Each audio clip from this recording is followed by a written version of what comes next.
Traveler, Paimon, great timing. We got a lot of letters in the mailbox, and I just finished sorting them into 4 groups. Nice work! Well, the real work hasn't even started yet. Which batch of letters should we read through first?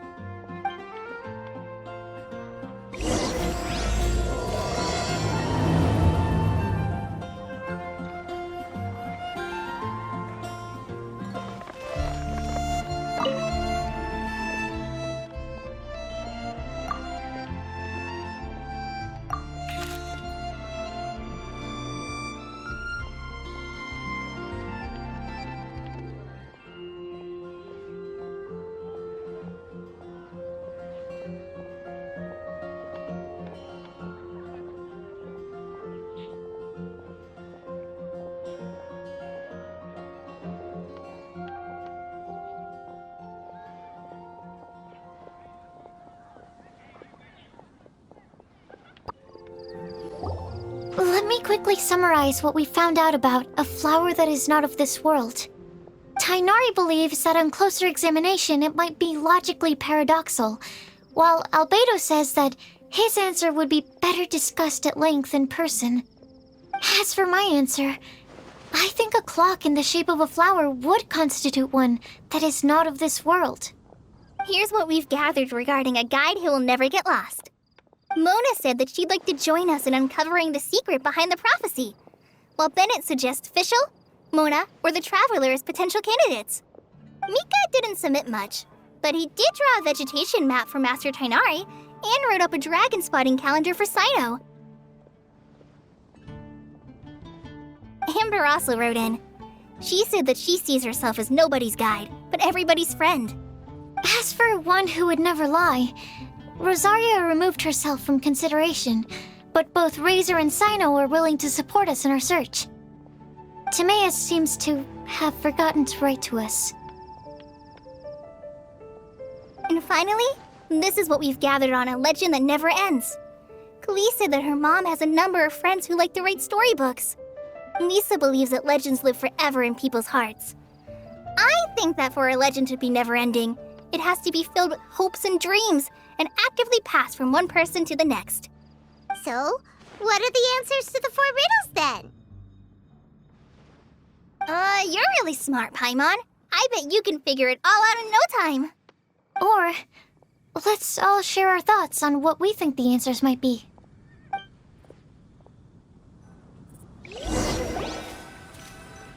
Wait! Wait for me! Oh, Timaeus! What brings you here? I'm sorry, I really am. The time just got away from me and I didn't get around to writing that letter. However, I'm happy to announce that I think I can be the one who would never lie. Huh? This is kind of sudden. Not that we don't trust you, Timaeus, but, could you elaborate a little after you catch your breath? Of course.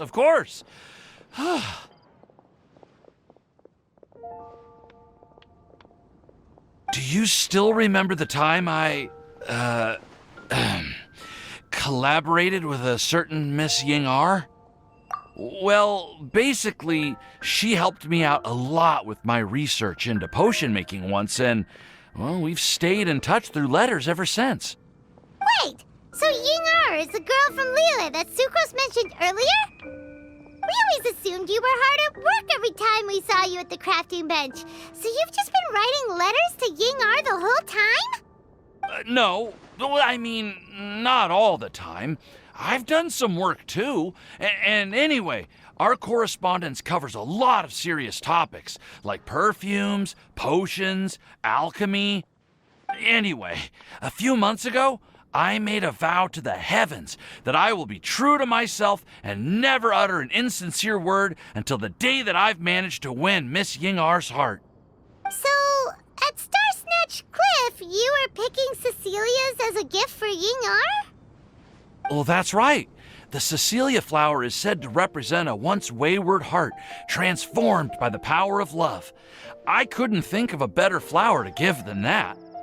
I know full well that Miss Ying-ar is far more knowledgeable than I in both the ways of the world and the ways of our craft, but I thought I should make the effort for once and put myself out there.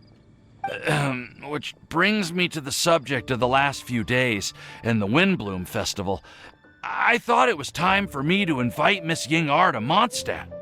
But yesterday, Albedo told me that Sucrose has been working hard to help another girl achieve her dream. Huh? And when I went to take a look at our roster, I saw that she'd done my remaining work for me. I feel incredibly guilty. I've been spending all of my time in my own fantasy world while everyone else has been bending over backwards to help other people.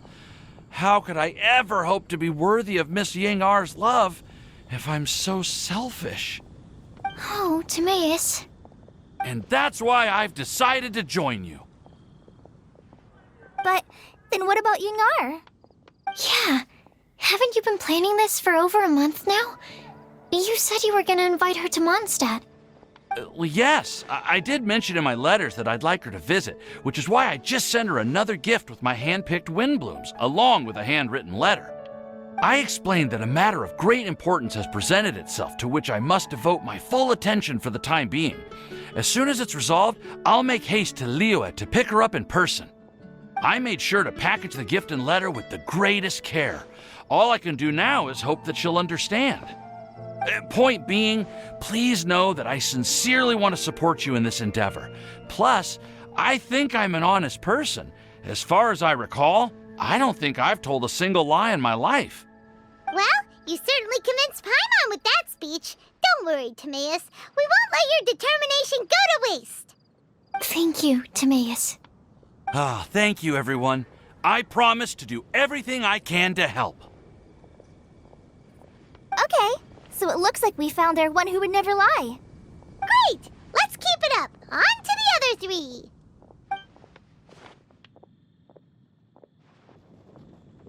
Okay, Paimon will do the honors. Ahem. We have with us here the flower, the guide, the legend, and Timaeus. Huh? Why did you only say Timaeus' name? You should say my name, too. All right. We also have Klee. That's me! With Klee here, this all somehow feels like we're getting ready for a field trip. There's nothing wrong with a more relaxed atmosphere, is there? Of course. We will soon see if my hypothesis has any merit. Actually, I'm still feeling a little nervous. Me too. But weren't you all fired up just a moment ago? Yeah, you're right. Okay, let's do this. Actually, I'm a little worried too. Deep breaths. Deep breaths. I know what you're feeling. Saying anything becomes so much harder when there are so many people watching. Well, does anyone know the exact location of where we're headed, or should I do a reading on my scry glass? According to the prophecy, once we've figured out the answer, we should test it at the Lantern of Utmost Joy. Wait, but where is this lantern? Oh, we know something about that. What?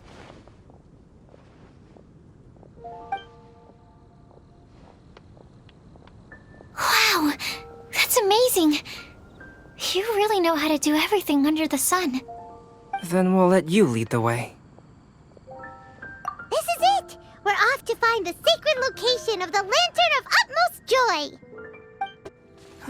Wind rises. According to the map, it should be somewhere around here. Let me take a look.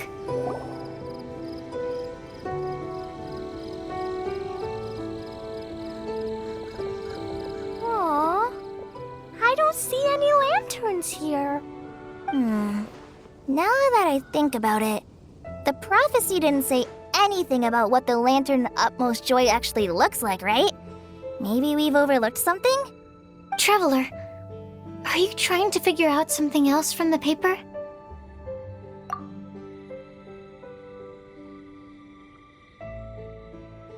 Moon's reading too. Huh? It says to look up. But there's nothing above us. The wind didn't trick us, did it?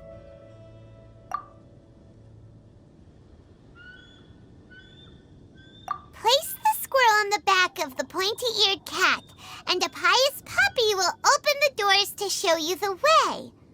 Huh. Paimon read the whole thing out loud, but nothing's happening. Look! Look! The wind is blowing! What a strong wind current. Let's ride it up and see where it leads us. Huh? We'll have to fly up there?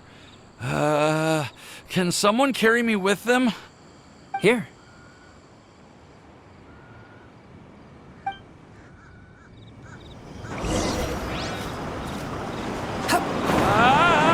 This is the first time I've ever flown like this!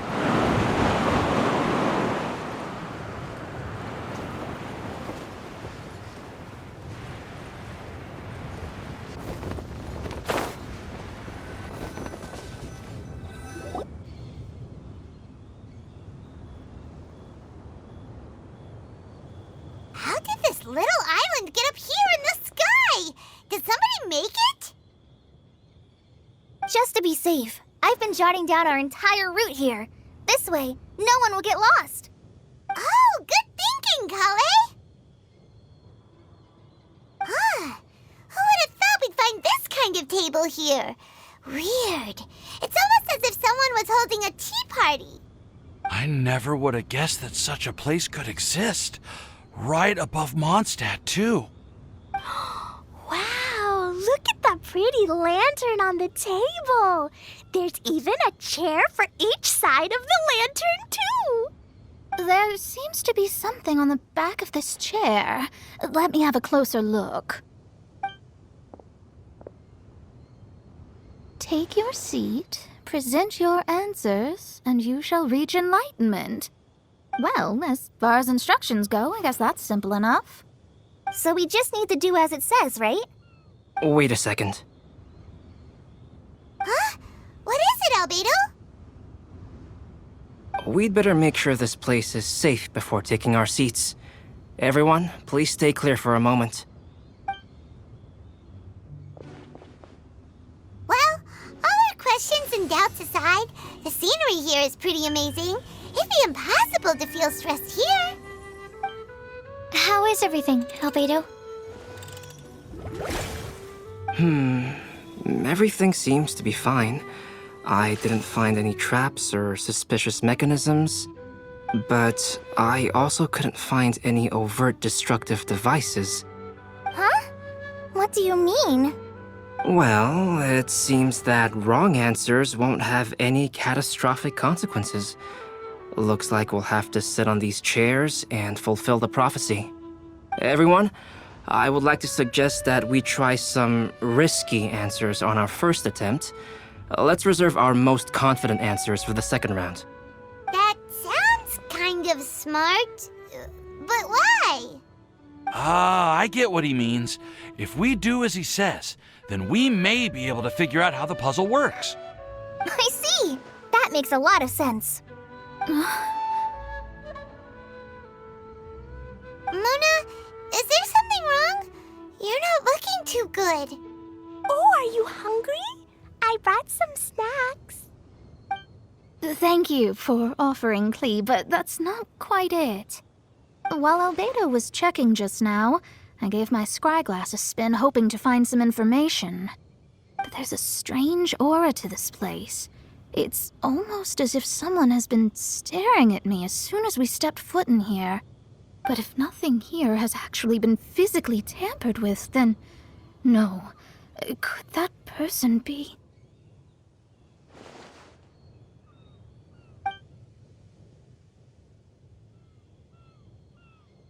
What do you mean, Mona?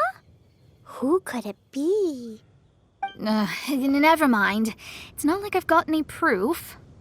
Don't leave us on the edge like this, Mona. I'll just do what Albedo said. Yes, let's test the hypothesis together, Klee. Come on, join us, Miss Mona? Oh, all right. Okay, then I'll answer the first question. If someone were to ask me to find a flower that is not of this world, You can do it, Sucrose!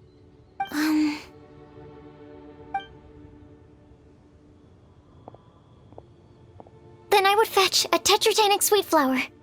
Alright, I'm up next. My part of the prophecy is to find a guide who will never get lost.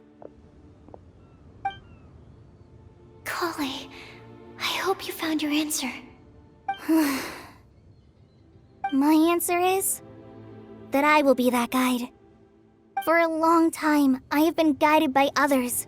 It's taken me a while, but I finally made it to where I am today. Although I still haven't made a name for myself, and I'm still quite immature, I would still like to put my name forward. Because I would like to become a guide that can help others. I want to help others the same way Amber, Master Tainari, Sino, and everyone else helped me. Now it's my turn to pass on the gift that I've been given. All right, it's up to me to answer the third part. I'll submit myself as one who would never lie. Although I've never really had any other virtues or talents, I'm confident that I've always been an honest person. I'd like to thank everyone, too, for giving me this opportunity to validate myself.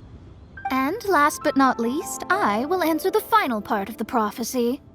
There's no tale more befitting the title of a legend that never ends than our fates as human beings. Wait! The lantern just lit up! Whoa! All four sides of the lantern are glowing! Huh? But... Kale, could I ask you to stand up for a second? Oh, alright.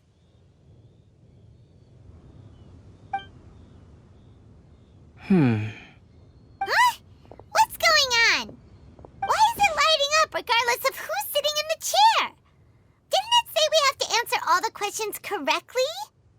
It's pretty clear now, isn't it? We've just proven that there is no right answer for this prophecy. No right answer? But how could that be? Although the instructions had come from an old and enigmatic prophecy, it is in fact nothing like the ancient mechanism that we had all imagined it to be. I believe the lantern only serves as a simple signal. And to think, I never expected you to actually find this place. What? There's someone else here? We meet again, traveler. Hey! You're that Outlander we met the other day at Good Hunter! It's all thanks to you that I was able to find this place. Good thing that you were too preoccupied with the prophecy to notice someone tailing you from the shadows. Oh, is that so? Then, why do I spy yet another person following in your shadow? Wait, really? There's no need for pleasantries. You should know I'm here for you. Is it just because I'm a visitor from abroad? I was there when you snuck your way into Marjorie's place. So you had your eyes on me even then, huh? That was 2 whole weeks ago, you know. It's hard not to notice you when I'm on duty every day. All right. In that case, I'll admit it. I was the person who slipped this prophecy into the storybook. Huh? But why? Then, does that mean this wasn't a real prophecy after all? Don't worry. Even though you probably have plenty of reservations about me, you can be sure that the prophecy is genuine.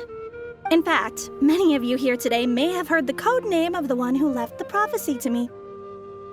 She hailed from an ancient assembly of powerful women, each of whom used a single letter to signify themselves. Who would have guessed? It seems that power was indeed left behind by the old hag after all. Ah, so you're B's student. It's an honor to meet you. I am Scarlet, the successor of Jay. Well, what are you talking about? It's a long story, but I'm not quite sure that I'm the best person to tell it.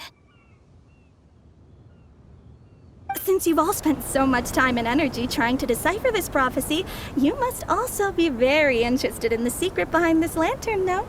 The lantern has already been lit. Now then, please allow me to disturb your happy peace. Huh. Why did this little thing just light up? How strange. Hello? On the other side of the lantern. Can you hear me over there? Mom? Oh, I hear many youthful voices. Madam, I am Scarlet, the successor of Jay. Oh, since we've last gathered, Jay's successor has already become so reckless and bold. Unbelievable. Wait. Why are you talking just like the old hag? Old hag? Who would dare say that? Is that Mona? Who are you? Who dares imitate my master? And what of imitation and mimicry? It has always been a fool's errand to mimic and learn from humanity. Aunt Alice, I'm here too. Mom, why are you trying to talk like other people? So I see everyone's here. Well then, my warmest greetings, everyone. Miss Alice, why would you... Well, it's been many years since this lantern last lit up. You can't blame me for thinking that one of the old friends from my youth may have decided to catch up again. Why she sounds so coy all of a sudden? And if I recall correctly, we left this lantern in the care of the Animo Archon Barbados. You must be commended for uncovering an artifact entrusted to the god of wind himself. Tell me, are you sitting around my beloved tea party table?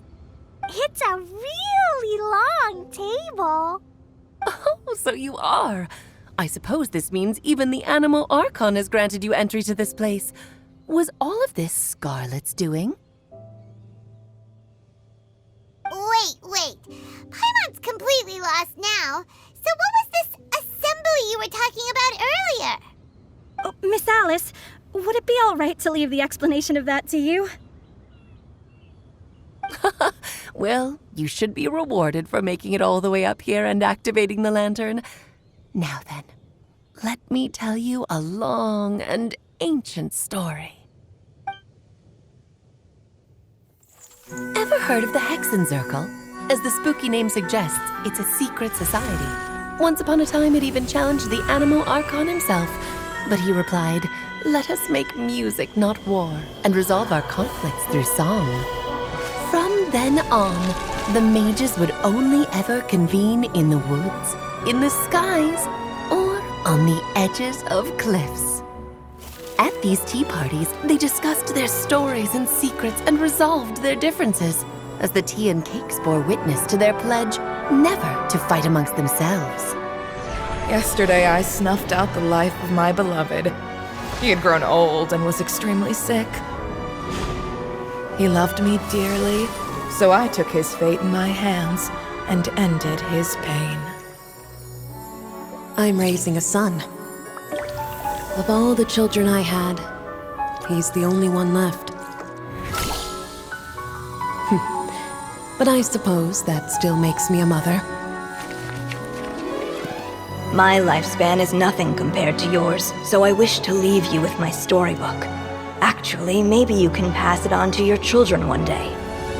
Oh, this looks interesting. Let me scry. My dear sisters, we mustn't let prophecies threaten our bonds of friendship. Even the most frightening witch was once a little girl, and growing up can be so tough. Sometimes we all need to vent our troubles to the wind. Even if the nations go to war, or the sky falls down, the mages' tea parties shall forever be held around this table.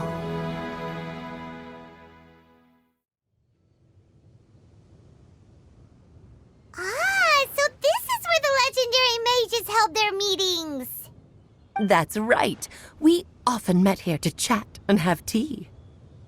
Then, What about the part saying that if we light the lantern of utmost joy, we'd receive a supreme blessing? About that. I never expected anyone other than Jay to actually read the full contents of that prophecy. It's a little embarrassing. The truth is, that prophecy was actually just a letter that we sent to Jay as a group the day before her wedding. So it was indeed written by all of you. I must thank you for resisting the urge to immediately reveal the truth to everybody, Albedo. Knowing you probably figured out everything the moment you laid eyes on the message. No, it took me a little longer than that. A flower that is not of this world, a guide who will never get lost, one who would never lie, and a legend that never ends. These 4 descriptions signify 4 individual mages. When a member of the organization had to leave the group to spend the rest of her days with her beloved, the other mages would write down this prophecy and send it to her to invite her for a final get-together. A flower that is not of this world signifies, of course, flowers that do not naturally exist in this world. This is the signature of our full name, Rhine-daughter, also known as Gold. If there's anyone in this world who could create a flower species that does not yet exist, it would be her. The guide who will never get lost is N, otherwise known as Nicole. You may not have encountered her yet, but she is a truly extraordinary woman who has made this world's direction and order her subject of study. Some of you may be fortunate enough to have already heard her voice. Like a prophetess, she will only speak to guide people toward the truth when a change has occurred in the world. She has a tendency to suddenly speak in someone's mind without any warning.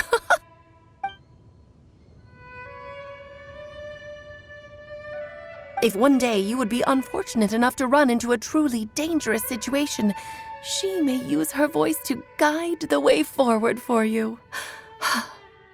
Who would have guessed that there are so many mysterious women in this world and that they would all know each other? The one who would never lie is me. I hope no one would take offense. It's just that I, Alice, or A for short, have always had a soft spot for those with sincerity and candor. As for a legend that never ends, you may not know M in person, but you've likely encountered one of her works. Have any of you ever read The Boar Princess? Huh? I'm pretty sure every child in Mondstadt has read that book. It's also one of my favorite stories. M was an exceptional human writer who used her prose to teach me the meaning of grief. Don't you think such a person would deserve a seat at the mage's table?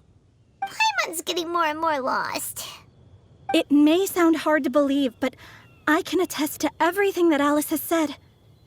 Jay was also a mortal who aged and passed on, leaving her title to her students and followers. Alice, you've never acknowledged any of Jay's successors. It's now been centuries since the first of us took on her mantle. I've always wanted to meet you. Do you also want to become a mage? Title aside, I think I'm more interested in the meaning and purpose of the Hexen Circle. I used to think that the Hexen Circle was a group of women who could control the very fate of this world. But now, I've seen for myself that besides Jay, many other ordinary people were also among you. Do you think less of us now? No, not at all. My interest has been piqued, and I'm now even more drawn towards the idea of becoming a mage. You're right.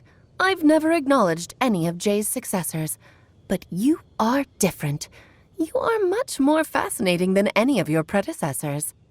Oh, has someone finally piqued Aunt Alice's interest? Now is not a good time, Scarlet, but as soon as I am able, I will seek you out for a meeting. I want you to tell me all about Jay's married life back in her hometown.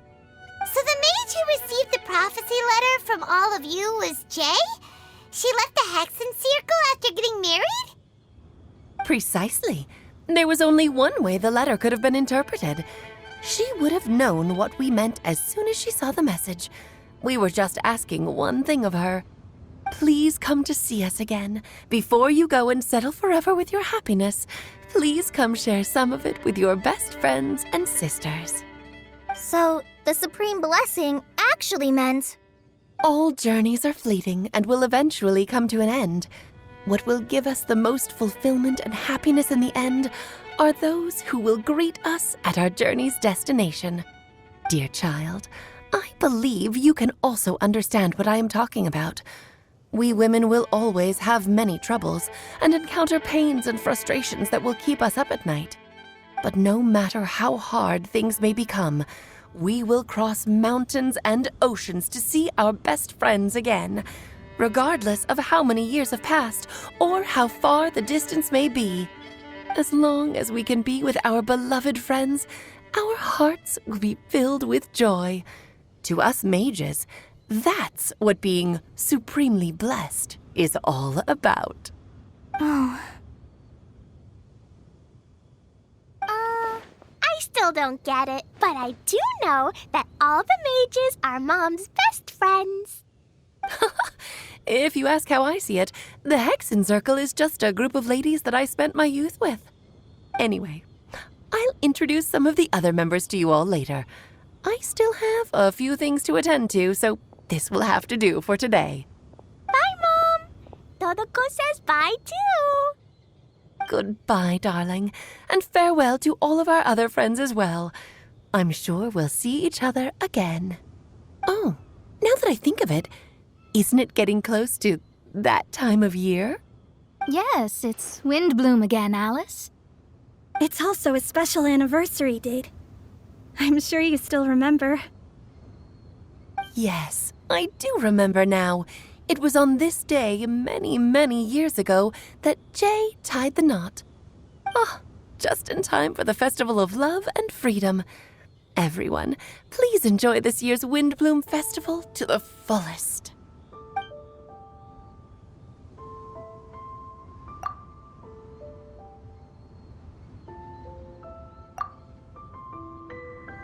Whoa! Ah, Albedo! Why didn't you tell me we'd have to glide all the way back down?